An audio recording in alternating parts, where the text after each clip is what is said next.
Launched in July 2016, Nashulai Conservancy sits in the heart of the Kenyan Maasai Mara. It is not just another conservancy, it is the first Maasai-led conservancy created, governed and managed by the very people whose ancestors have called this land home for centuries. People who know its rhythms, its wildlife and its delicate balance of life. So Nashulai in our language means a place where the spirit of the people and the wildlife come together into a common song. It's a coexistence. Here, conservation is not about fencing off land or driving communities away. Instead, more than 200 families came together, giving up their land to form a shared space where both people and wildlife coexist. Our conservancy has people living on the land. That's actually the story. That's the beauty of the conservancy.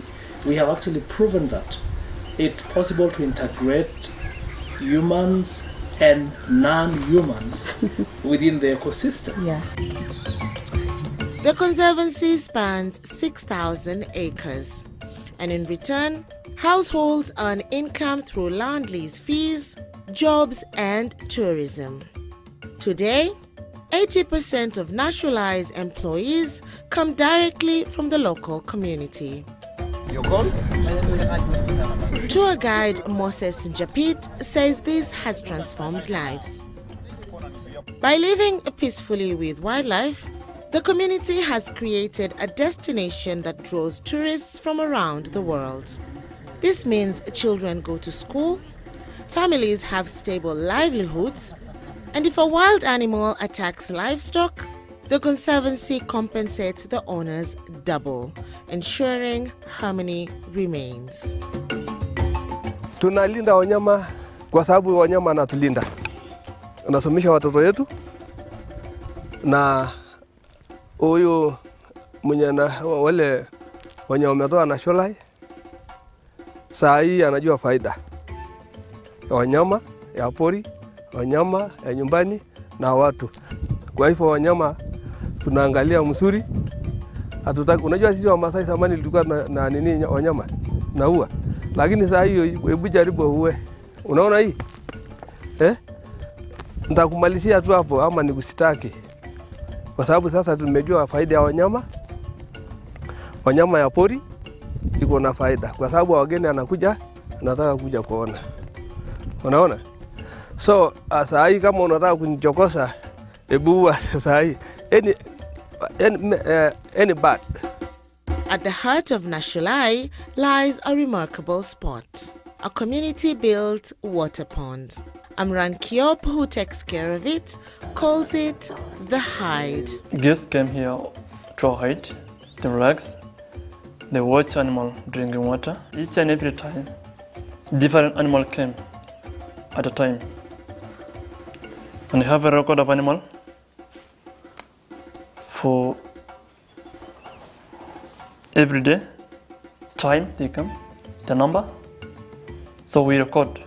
During the dry season, it becomes a lifeline where elephants, giraffes, zebras and antelopes gather to quench their thirst. Visitors sit quietly, just a few meters away, watching this raw spectacle of nature unfold. During the dry season, a number of animals, they come here drink water because ponds always this feel of water. What makes Nashulai even more remarkable is how it has redefined the Maasai tradition. In the past, young men had to hunt and kill a lion to mark the transition into manhood. Today, that right has been replaced with education, a cultural shift that safeguards wildlife while empowering the next generation. Culture has its place in history. So there was that lion hunting, and the purpose of it was to prepare the young warriors to defend the community. from all kind of dangers that used to exist. It was to prove that you are strong enough to defend the tribe, to defend the family. So nowadays we have replaced that tradition with education.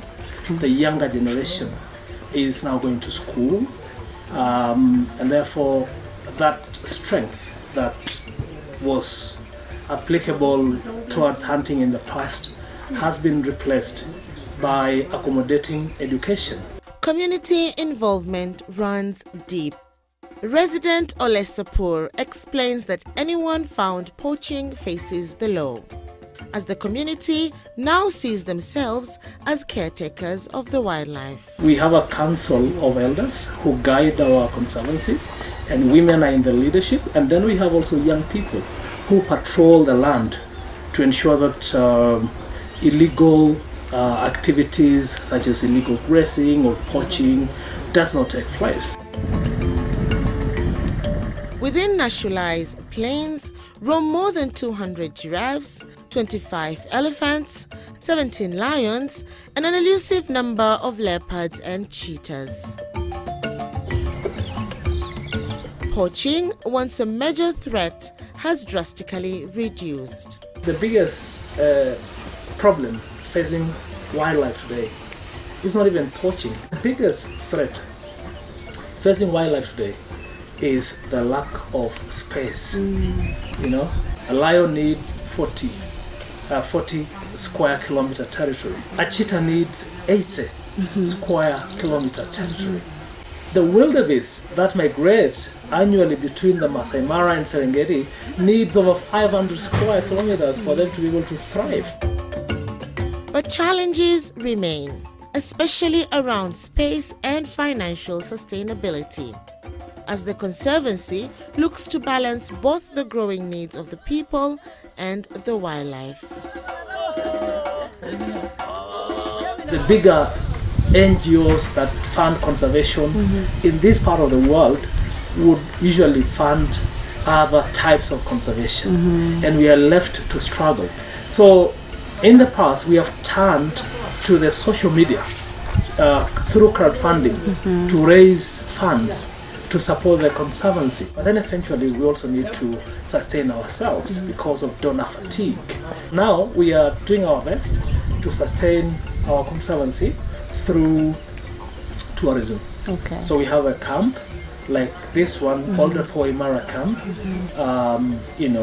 About 40% of the income from the camp goes to support the Conservancy. Nashulai is proof that conservation does not have to push people aside. It is a living example that when communities are empowered, when culture and nature are valued equally, both people and wildlife can thrive together. The fact that the community has proven that they can be leaders. They are not always leaders, they are leaders. They are leading. Okay. It's a proof of concept. Yes.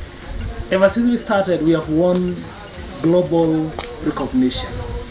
Recently, we won an award from RRI, the Rights and Resources Initiative. Right. In Africa, we were the sole representative of the African conservation efforts. And globally, we joined two other winners. So globally, there were 3 winners, and Nashulai was #1 in Africa.